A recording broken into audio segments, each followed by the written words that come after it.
नमस्कार दोस्तों, स्वागत है आपके अपने YouTube चैनल रीडिंग लवर्स पर। दोस्तों, अगर आप हमारे चैनल पर पहली बार आए हैं तो हमारे चैनल को सब्सक्राइब करें, लाइक करें और साथ में बेल वाला आइकन को दबाना न भूलें, जिससे आपको हमारे आने वाली वीडियो की नोटिफिकेशन मिलती रहेगी। नमस्कार दोस्तों, स्वागत है आपके अपने YouTube चैनल रीडिंग लवर्स पर। दोस्तों, आज हम करने वाला जनरल साइंस के महत्वपूर्ण क्वेश्चन जो आपके आगे आने वाले एग्जाम के लिए महत्वपूर्ण होंगे। और दोस्तों, ये जो वीडियो है ये पहली वीडियो का सेकंड पार्ट है। और दोस्तों, अगर आपने हमारी पहले वाली वीडियो नहीं देखी है तो उसे आप आई बटन पर क्लिक करके देख सकते हैं। और इस वीडियो की PDF आप हमारे टेलीग्राम ग्रुप से भी प्राप्त कर सकते हैं। उसका लिंक आपको डिस्क्रिप्शन में मिल जाएगा, या जो आप हमारे चैनल की प्लेलिस्ट है वहाँ पर जाकर जो अभी तक की वीडियो है उन सभी को आप देख सकते हैं। तो दोस्तों, वीडियो शुरू करते हैं। हमारा फर्स्ट क्वेश्चन है, चंद्रमा पर कोई अंतरिक्ष यात्री अगर नली की सहायता से नींबू का रस शरबत नहीं पी सकता है तो इसका यह क्या कारण है। ऑप्शन है, चंद्रमा पर घनत्व के कारण त्वरण कम है, चंद्र पर कोई वायुमंडल नहीं है, या चंद्रमा पर नींबू के शरबत का जो त्वरित है ये वाष्पीकरण हो जाता है, या इनमें से कोई नहीं। राइट आंसर ऑप्शन बी, चंद्रमा पर कोई वायुमंडल नहीं है तो इसी कारण जो है चंद्रमा पर कोई भी जो अंतरिक्ष यात्री है वो नली की सहायता से नींबू का शरबत नहीं पी सकता, या कोई भी जो तरल पदार्थ है जो वो नहीं पी सकता है। किसकी सहायता से? नली की सहायता से। क्या कारण है? क्योंकि वहाँ पर जो वायुमंडल नहीं है। नेक्स्ट क्वेश्चन है, बर्फ़ के टुकड़े एक गिलास शुद्ध जल और एक गिलास शुद्ध अल्कोहल में डालने पर क्या होगा। दोस्तों, अगर हम जो बर्फ़ के टुकड़े होते हैं अगर हम उसे जो शुद्ध सादा जल होता है उसमें डालें, या कोई अल्कोहल जिसे शराब कह देते हैं उसमें डालने पर क्या होगा। ऑप्शन है, जल में ऊपर के स्तर पर रहेगी, अल्कोहल में ऊपर के स्तर पर रहेगी, दोनों में एक ही स्तर पर होगी, या अल्कोहल में तैरती रहेगी और जल में डूब जाएगी। राइट आंसर है ऑप्शन ए, जल में ऊपर के स्तर पर रहेगी। तो ये जो बर्फ़ के जो टुकड़े हैं अगर इनमें एक गिलास शुद्ध जल और एक गिलास में अल्कोहल डाला जाए तो जो बर्फ़ है वो जल में जा ऊपर के स्तर पर रहेगी, अर्थात तो उसमें जा ऊपर तैरेगी। नेक्स्ट क्वेश्चन है, चंद्रमा पर आने जाने की यात्रा के दौरान ये जो ईंधन है कब खर्च होता है। तो चंद्रमा पर आने जाने की यात्रा के दौरान अधिकतम जो ईंधन है कब खर्च होता है। दोस्तों, ये यहाँ पर जो है अधिकतम दिया गया है, अधिकतम जो ईंधन है ये कब खर्च होता है। ऑप्शन है, उड़ान भरने के समय, पृथ्वी के घुर्तों को पार करने में, चंद्रमा पर उतरने पर चंद्रमा के घुर्तों को पार करने में, चंद्रमा से उड़ान भरने पर चंद्रमा के घुर्तों को पार करने में, पृथ्वी पर पुनः प्रवेश करने और हल्का हल्का उतरने पर पृथ्वी के गुरुत्व को पार करने में। तो दोस्तों, जो चंद्रमा पर आने जाने की यात्रा है इसके दौरान जो अधिकतम ईंधन है ये तब खर्च होगा जब पृथ्वी पर पुनः प्रवेश करने और हल्का हल्का उतरने पर पृथ्वी के गुरुत्व को पार करने में। राइट आंसर है ऑप्शन डी। तो दोस्तों, जब हम जो है चंद्रमा पर जाकर वहाँ पर जो वापस आएंगे तब जो है जो वायुमंडल है तो पृथ्वी पर पुनः प्रवेश करने और जो हल्का हल्का उतरने पर पृथ्वी के गुरुत्व को पार करने में है, क्योंकि जो गुरुत्व है वो जो है उसको अपनी तरफ खींचेगा, तो वहाँ पर जो है अधिकतम ईंधन का प्रयोग होगा। नेक्स्ट है, वायुमंडलीय ओजोन की जो ऊपरी परत है इनमें से किससे बनी है। तो दोस्तों, ये जो वायुमंडल की जो ओजोन परत है, ओजोन की जो ऊपरी परत है ये किससे बनी हुई है। और जो ये जो ओजोन की परत होती है ये हमें जो है सूर्य की जो पराबैंगनी किरणें होती है उनसे भी हमें बचाती है। तो इसकी जो ऊपरी जो परत है किससे बनी होती है। ऑप्शन है, ऑक्सीजन में पराबैंगनी किरणों की, ऑक्सीजन में अणुओं का संयोजन, ऑक्सीजन का उच्च दाब में आना, या वायुमंडल में ऑक्सीजन पर नाइट्रोजन की क्रिया का होना। राइट आंसर है ऑप्शन बी, ऑक्सीजन में अणुओं का संयोजन। तो वायुमंडलीय जो ओजोन की जो ऊपरी परत है ये जो है ऑक्सीजन में अणुओं का एक संयोजन है। नेक्स्ट क्वेश्चन है, न्यूक्लियर रिएक्टर में न्यूट्रॉन को किससे अवमंदित किया जाता है। ये जो न्यूक्लियर रिएक्टर है इसमें न्यूट्रॉन को किससे अवमंदित किया जाता है।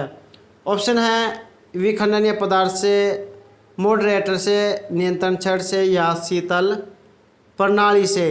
राइट आंसर है ऑप्शन बी, मॉडरेटर। ये जो न्यूक्लियर रिएक्टर है इसमें न्यूट्रॉन का जो है ये मॉडरेटर के द्वारा अवमंदित किया जाता है। नेक्स्ट है, निम्नलिखित में से वह कंपनी कौन सी है जिसने ट्रांजिस्टर रेडियो का आविष्कार किया था। तो ये जो कौन सी कंपनी है जिसने ये जो रेडियो होती है इसका आविष्कार किया था। ऑप्शन है सोनी, ग्रैंडिंग, पैनासोनिक या टेलस्ट्रा। राइट आंसर है ऑप्शन ए, सोनी। तो ये जो सोनी कंपनी है इसने जो ट्रांजिस्टर रेडियो का जो पहले आविष्कार किया था। नेक्स्ट क्वेश्चन है, डीजल ईंधन में ये जो डीजल जो इंजन होते हैं इनमें ईंधन को ज्वलित करने के लिए आवश्यक जो उच्च तापमान है किसके द्वारा प्राप्त किया जाता है। ऑप्शन है एग्जॉस्ट से ऊष्मा का उपयोग करके, बैटरी के द्वारा, सिलेंडरों में वायु को जो है संपीड़ित करके या बिजली की चिंगारी के द्वारा।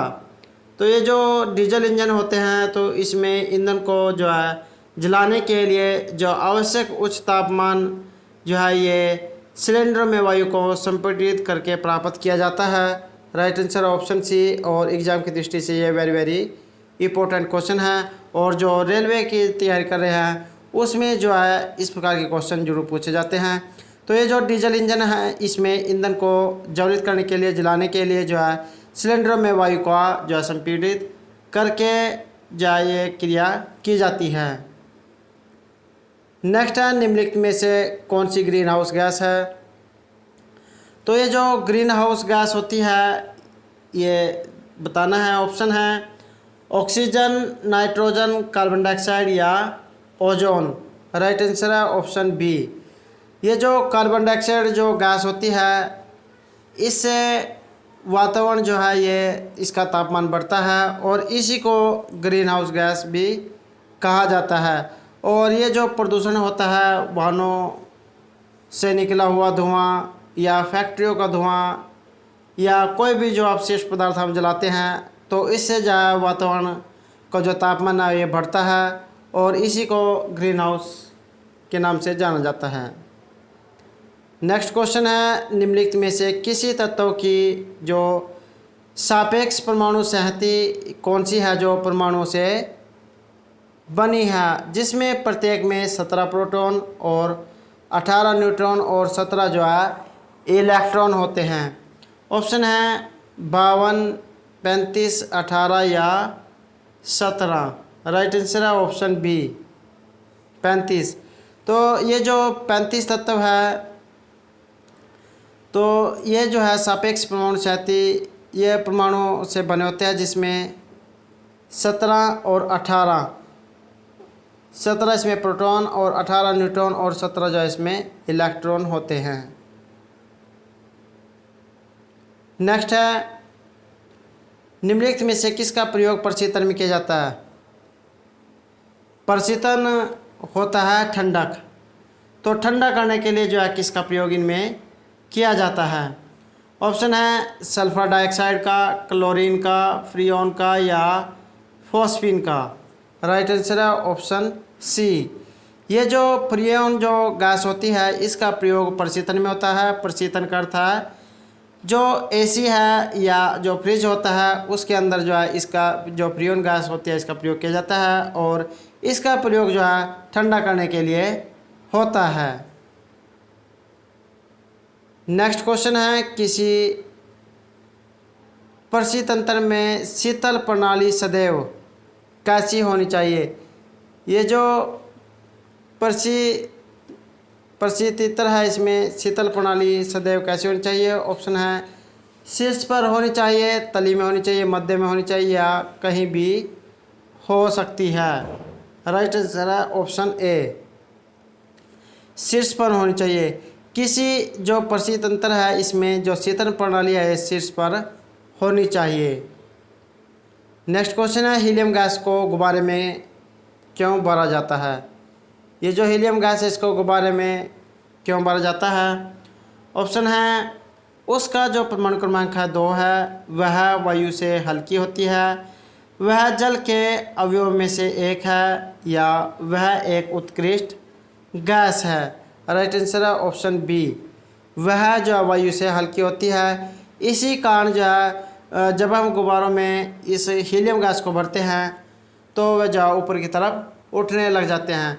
अगर हम जो गुब्बारे में अपने मुंह के द्वारा या किसी और माध्यम से गैस भरते हैं तो वह जो ऊपर नहीं उठता है, क्योंकि वो जो गैस होती है वो भारी होती है। लेकिन जो हीलियम गैस होती है ये जो वायु से हल्की होती है। इसी कारण जब गुब्बारों में इस गैस को भरा जाता है तो गुब्बारे जो ऊपर की तरफ उठने लग जाते हैं। नेक्स्ट क्वेश्चन है, भारत से पहले कितने देशों ने परमाणु बम का विस्फोट किया था? तो ये भारत देश से पहले कितने देशों ने जो है परमाणु बम का विस्फोट किया था? ऑप्शन है 5, 4, 6 या 3। राइट आंसर है ऑप्शन ए 5। तो भारत से पहले जो 5 देश हैं इन्होंने परमाणु बम का विस्फोट किया था। नेक्स्ट क्वेश्चन है, अग्नि का सही वर्णन इनमें से किसके द्वारा होता है? तो ये जो अग्नि है इसका सही वर्णन इनमें से किसके द्वारा होता है? ऑप्शन है लड़ाकू विमान, सर्वतोमुखी टैंक, दीर्घ प्रयास मिसाइल या दीर्घ प्रयास तोप के द्वारा।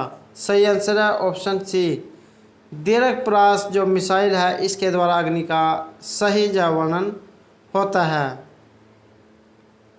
नेक्स्ट क्वेश्चन है, अति लघु समय अंतरालों को सही मापने के लिए इनमें से किसका प्रयोग किया जाता है? तो ये जो अति लघु और जो समय अंतराल है इसको सही मापने के लिए इनमें से किसका प्रयोग होगा? ऑप्शन है पुल्सर का, क्वार्टज घड़ी का, परमाणु घड़ियों का या श्वेत वामन का। राइट आंसर है ऑप्शन सी, परमाणु घड़ियों का। तो अत्यंत लघु समय अंतरालों को जो सबसे कम समय है उसको अगर हम मापेंगे तो उसे मापने के लिए जो है परमाणु जो घड़ी होती है उनका प्रयोग किया जाता है। Right answer option C. हमारा अगला क्वेश्चन है, सितंबर 2004 में इसके द्वारा प्रवर्तित ईजूसैट से क्या सुविधा उपलब्ध है? तो इसे जो ईजूसैट था इससे क्या सुविधा जो है मिली थी? ऑप्शन है उपग्रह आधारित मल्टीमीडिया संपर्क था, सुदूर संवेदन था, आसूचना जानकारी थी या शैक्षिक संयोजकता थी। राइट आंसर है ऑप्शन डी, शैक्षिक संयोजकता।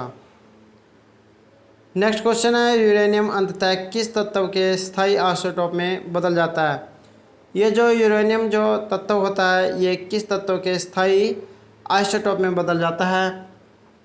ऑप्शन है रेडियम, थोरियम, सीसा या पोलेनियम। राइट आंसर है ऑप्शन सी, सीसा। ये जो यूरेनियम जो होता है ये सीसा जो तत्व है इसके स्थायी आइसोटोप में जो है ये बदल जाता है। नेक्स्ट क्वेश्चन है, वह कौन व्यक्ति है जिसे भारतीय मिसाइल प्रौद्योगिकी का पिता कहा जाता है या जिन्हें मिसाइल मैन के नाम से भी जाना जाता है? ऑप्शन है doctor UR Rao, doctor APJ Abdul Kalam, doctor Chidambaram या doctor Homi Bhabha. Right answer option D, doctor Homi Jehangir Bhabha जो है इनको भारतीय मिसाइल प्रौद्योगिकी का जो पिता कहा जाता है। मोस्टली जो स्टूडेंट्स है ज़्यादातर जो स्टूडेंट्स है ये APJ अब्दुल कलाम को करके आएंगे, लेकिन वो जो है रॉन्ग आंसर होगा। तो यहाँ पर जो है ये भारतीय जो मिसाइल प्रौद्योगिकी है इसका जो पिता है ये पूछा गया है। राइट आंसर है ऑप्शन डी, डॉक्टर होमी बाबा। नेक्स्ट क्वेश्चन है, यूरेनियम के जो रेडियो एक्टिव है इसके विघटन के फलस्वरूप अंततः क्या बनता है? तो ये जो यूरेनियम है ये अगर ये रेडियो एक्टिव के विघटन के फलस्वरूप क्या हमें तो ये क्या बनता है? ऑप्शन है रेडियम, थोरियम, पोलेनियम या सीसा। तो ये बनता है सीसा। Right answer option D. Next question है, निम्नलिखित में से कौन सा गुण भारी पानी में नहीं होता है? तो कौन सा गुण जो है भारी पानी में नहीं होता है? ऑप्शन है भारी पानी का जो क्वथनांक है साधारण पानी से कम होता है, भारी पानी का जो घनत्व है साधारण पानी से अधिक होता है, भारी पानी का जो हिमांक है वो साधारण पानी से अधिक होता है, या यह संक्षारण उत्पन्न करता है। राइट आंसर है हमारा ऑप्शन ए। तो ये जो भारी पानी है इसका जो क्वथनांक है ये साधारण पानी से कम होता है। तो ये क्वेश्चन है कि कौन सा गुण भारी पानी में नहीं होता है। तो कौन सा नहीं होता है कि भारी पानी का जो क्वथनांक है वो साधारण पानी से कम होता है। तो दोस्तों ये थे हमारे आज के जनरल साइंस के महत्वपूर्ण क्वेश्चन। दोस्तों अगर आपको हमारे क्वेश्चन अच्छे लगे हों तो हमारे चैनल को सब्सक्राइब कीजिएगा, लाइक कीजिएगा और ज़्यादा से ज़्यादा ग्रुपों में शेयर कीजिएगा। और दोस्तों मिलते हैं नेक्स्ट वीडियो में। और दोस्तों हमारे साथ अंत बनाने के लिए धन्यवाद।